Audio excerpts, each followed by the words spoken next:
Okay, so let us continue. हम बोल रहे थे कि पॉलिटिकल डेवलपमेंट को देखा जा रहा है as a development of democracy. तो डेमोक्रेसी का मतलब यहाँ है democratic values and democratic spirit. So just merely establishing democratic institutions does not guarantee democracy. If you want to truly establish democracy, you should have the democratic spirit and democratic values within your heart, right? तो जहाँ पर values, democratic values, democratic spirit ज़्यादा से ज़्यादा present है, वैसा system को आप पॉलिटिकली डिवेलप्ड बोल पाइएगा। लेकिन जिस सिस्टम में डेमोक्रेटिक वैल्यूज़ एब्सेंट है वहाँ पर पॉलिटिकल डेवलपमेंट अचीव नहीं हुआ है। चलिए अब आते हैं पॉइंट नंबर 8 में, जहाँ पर पॉलिटिकल डेवलपमेंट को देखा जा रहा है as stability and orderly change. तो ऑर्डरली चेंज का मतलब क्या है? चेंज मतलब change of government, change in the persons who are governing the nation. तो कुछ ऐसा राष्ट्र है जहाँ पर आप देखिएगा कि इलेक्शन के ज़रिए बहुत ही सिस्टमैटिक वे से लोग अपने सरकार को चेंज करके दूसरा सरकार को ला रहे हैं। तो पूरा एक free and fair election procedure के ज़रिए ये चेंज आ रहा है। तो ऐसे राष्ट्र को आप बोलिएगा डेमोक्रेटिक स्टेट। जैसे ऐसे राष्ट्र को आप बोलिएगा एक पॉलिटिकली डेवलप्ड स्टेट। जैसे आपने फ़िलहाल अभी देखा कि यूनाइटेड स्टेट्स ऑफ अमेरिका में एक काफ़ी फ्री एंड फेयर इलेक्शन हुआ, जिसके ज़रिए राष्ट्रपति डोनाल्ड ट्रंप को हारना पड़ा और Joe Biden, Democrat candidate Joe Biden राष्ट्रपति बनकर आ गए हैं। तो जहाँ पर ऐसे स्मूथली इलेक्शन के ज़रिए पॉलिटिकल चेंज हो जाता है, उस सिस्टम को आप पॉलिटिकली डेवलप्ड बोलिएगा। लेकिन ऑपोजिट डायरेक्शन में कुछ ऐसा सिस्टम्स है जहाँ पर चेंज इतना आसानी से नहीं आ रहा है, इलेक्शन फ्री एंड फेयर नहीं हो रहा है। तो एग्ज़ाम्पल के तौर पे मैं आपको बेलारस का एग्ज़ाम्पल दे सकती हूँ। बेलारस एक ऐसा यूरोपियन राष्ट्र है जहाँ पर हम सब ने देखा कि एक डिक्टेटोरियल रूलर जिसका नाम है अलेक्जेंडर लुकाशेंको। तो अलेक्जेंडर लुकाशेंको वो अपना पद, अपना प्रेसिडेंसी छोड़ना ही नहीं चाहते हैं। तो हर बार इलेक्शन में देखा जाता है वो इलेक्शन को रिग करके, वोटिंग बैलेट्स को चोरी करके वो जीत जाता है और प्रेसिडेंट बने रहता है। तो इस बार उनके खिलाफ खड़े हुए थे एक औरत जिनका नाम है स्वेतलाना। लेकिन स्वेतलाना भी लुकाशेंको को हरा नहीं पाई क्योंकि election was not at all free and fair. तो जहाँ पर एक ही रूलर सदियों तक रूलर बनकर रहना चाहते हैं, ऑपोजिशन को जगह नहीं देते हैं, दूसरों को सरकार बनाने की अपॉर्चुनिटी नहीं देना चाहते हैं, बेलारस जैसे और भी कई सारे राष्ट्र हैं, वहाँ आप पॉलिटिकल डेवलपमेंट नहीं देख पाइएगा। तो पॉलिटिकल डेवलपमेंट होने के लिए सिस्टम में एक स्टेबिलिटी रहना चाहिए, उसमें कोई डिस्टर्बेंस नहीं होना चाहिए, और दूसरी बात है कि गवर्नमेंट में जो चेंज आता है वो स्मूथली आना चाहिए। तो जहाँ पर ऐसा होता है वहाँ पर पॉलिटिकल डेवलपमेंट है, जहाँ पर ऐसा नहीं होता है वहाँ पॉलिटिकल डेवलपमेंट नहीं है। उसके बाद आइए पॉइंट नंबर 9 पर, जहाँ पर पॉलिटिकल डेवलपमेंट को देखा जा रहा है एज मोबिलाइजेशन एंड पावर।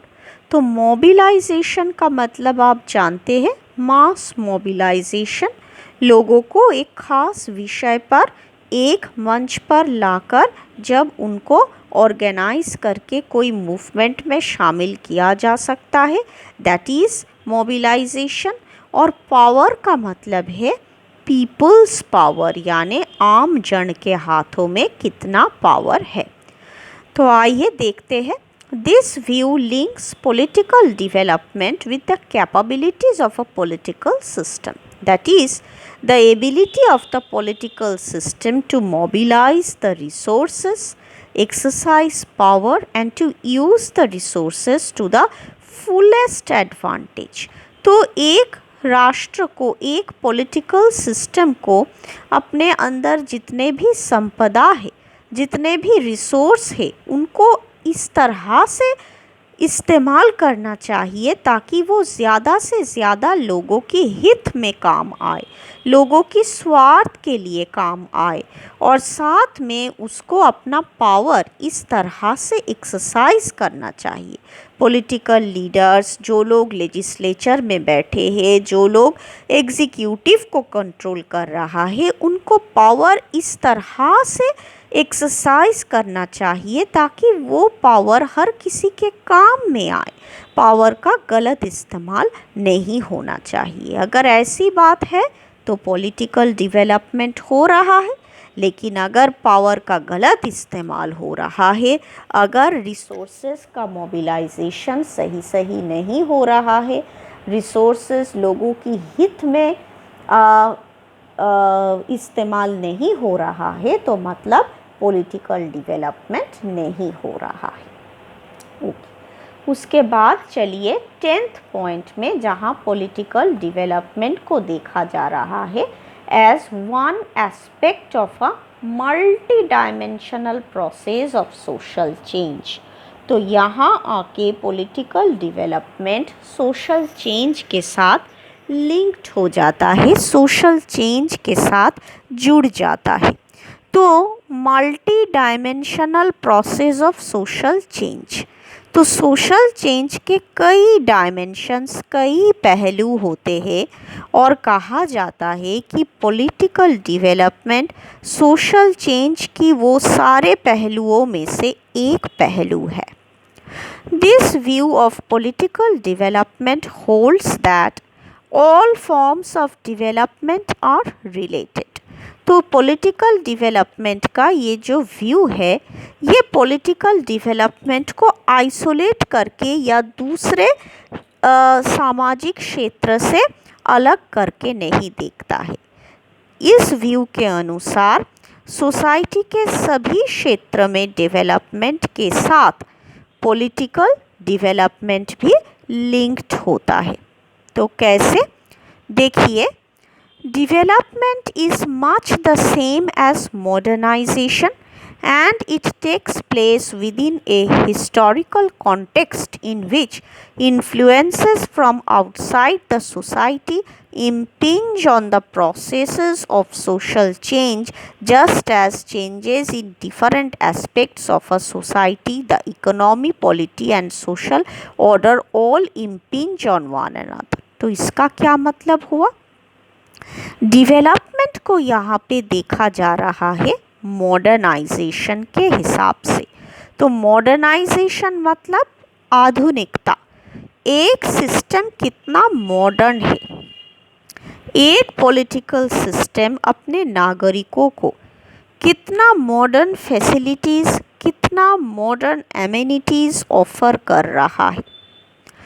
हाल ही में देखिए, कोरोना की पैंडेमिक में, इस कॉन्टेक्स्ट में जब सभी स्कूल्स, सभी कॉलेजेस और यूनिवर्सिटीज़ अपना पढ़ाने का तरीका को ऑनलाइन बना दिया है, तब सबको क्या ज़रूरत है?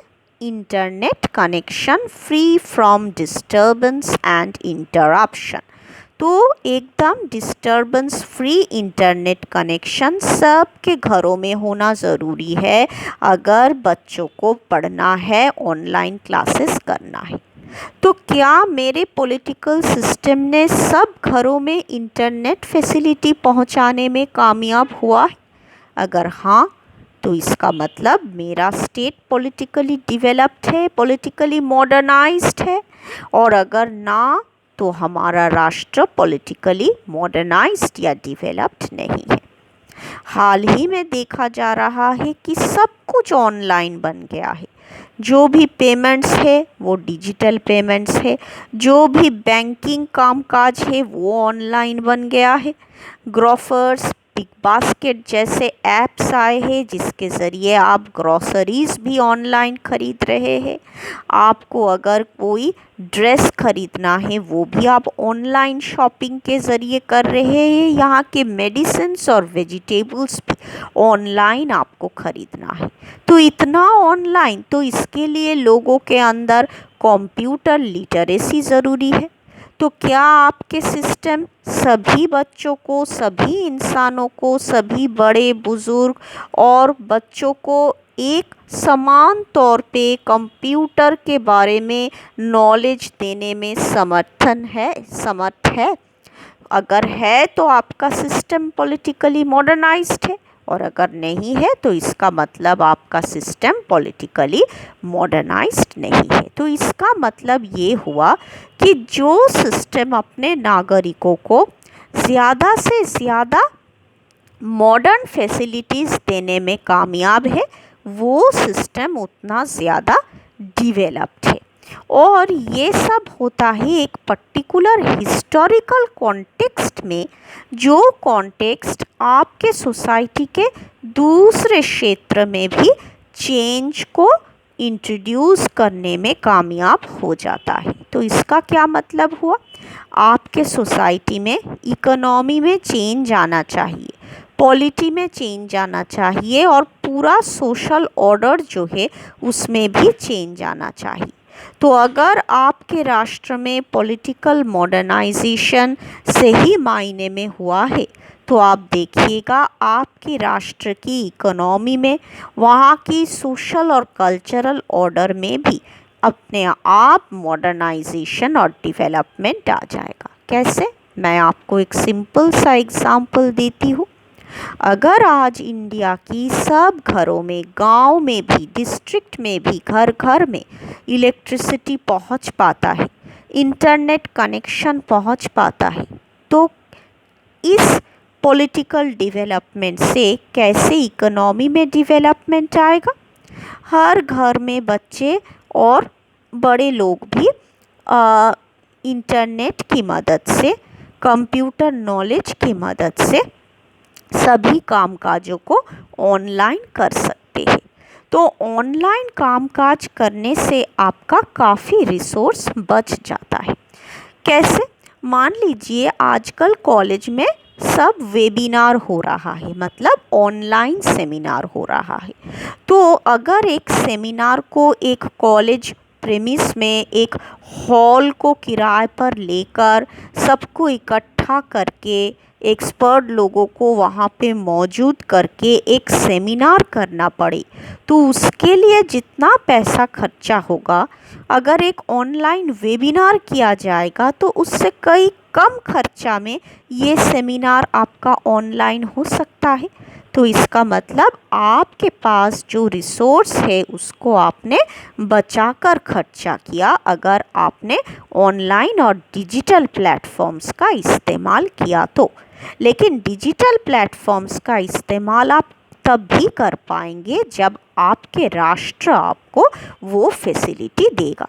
डिजिटल प्लेटफॉर्म इस्तेमाल करने के लिए आपके राष्ट्र को आपको इंटरनेट फैसिलिटी देना पड़ेगा, इलेक्ट्रिसिटी भी देना पड़ेगा। तो इसका मतलब ये हुआ कि अगर पॉलिटिक्स में, सोसाइटी में मॉडर्नाइजेशन आ रहा है तो दूसरे सामाजिक क्षेत्र में भी मॉडर्नाइजेशन और डेवलपमेंट अपने आप आ जाएगा। तो ये जो अप्रोच है जहाँ पर पॉलिटिकल डेवलपमेंट को सोसाइटी के दूसरे क्षेत्र की डेवलपमेंट से जुड़कर देखने की एक टेंडेंसी है, ये अप्रोच को एडवोकेट किया था जिन स्कॉलर्स ने, उनमें से मशहूर है Max F Millikan and Donald L M ब्लैकमर।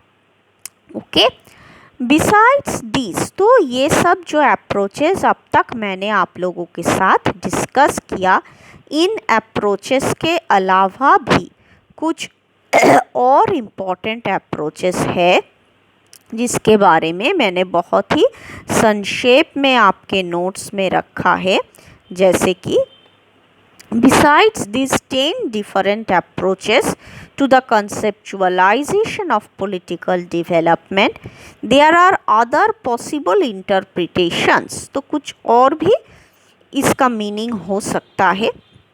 As Lucian Pai holds, it can be taken to mean commonly a sense of national self-respect and dignity in international affairs, or the view that political development should refer to a post-nationalism era where nation-state will no longer be the basic unit of political life. तो देखिए, एक राष्ट्र जब अपने dignity, अपने national respect के बारे में ज़्यादा कॉन्शियस हो जाती है तो इंटरनेशनल सोसाइटी में उसका डिग्निटी काफ़ी बढ़ जाता है. एग्जाम्पल स्वरूप आप लोग ताइवान का ही केस को देख लीजिए. ताइवान क्या है?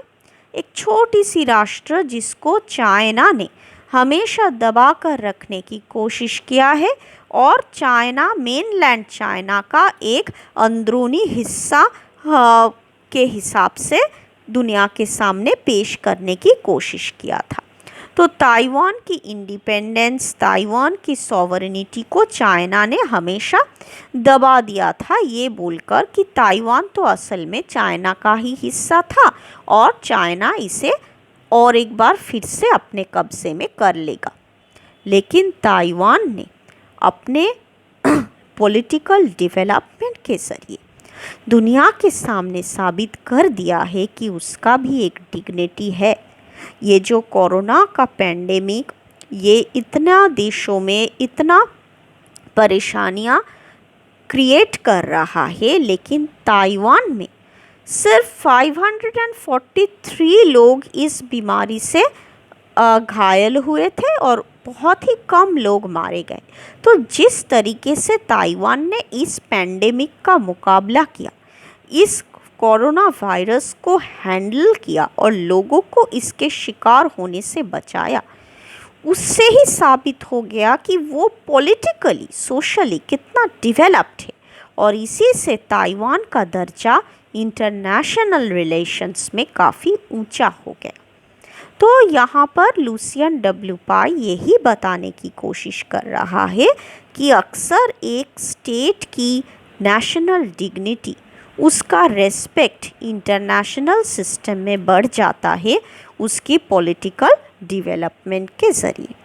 और एक बात आप लोग याद रखिएगा, जितना ज़्यादा नेशन स्टेट्स दूसरे स्टेट्स के साथ जुड़े रहेंगे, इंटरडिपेंडेंस को ज़्यादा अहमियत देंगे, उतना ज़्यादा ही ये सब स्टेट्स पॉलिटिकली डेवलप्ड हो पाएंगे. और तो और इंटरनेशनल सिस्टम, इंटरनेशनल ऑर्डर में भी चेंज आ रहा है. नेशन स्टेट आज एक लौता एक्टर नहीं रहा. इंटरनेशनल पॉलिटिक्स में, इंटरनेशनल सोसाइटी में नेशन स्टेट को छोड़कर भी काफ़ी ऐसे एक्टर्स आए हैं जो नेशन स्टेट जैसा ही इम्पॉर्टेंट रोल प्ले कर रहा है. तो जितना ज़्यादा एक स्टेट इस नॉन स्टेट एक्टर्स को पहचानेंगे और इनके भूमिका को इम्पोर्टेंस देंगे, उतना ही ज़्यादा पॉलिटिकल डेवलपमेंट वो स्टेट अचीव कर पाएगा. ओके, तो इसी के साथ हमारा पॉलिटिकल डेवलपमेंट का कॉन्सेप्ट के ऊपर लेक्चर ख़त्म होता है. अगले क्लास में मैं आप लोगों को सोशल चेंज के बारे में बताऊंगी और कैसे सोशल चेंज पॉलिटिकल डेवलपमेंट से रिलेटेड है उस बारे में बताऊंगी. Okay, till then bye.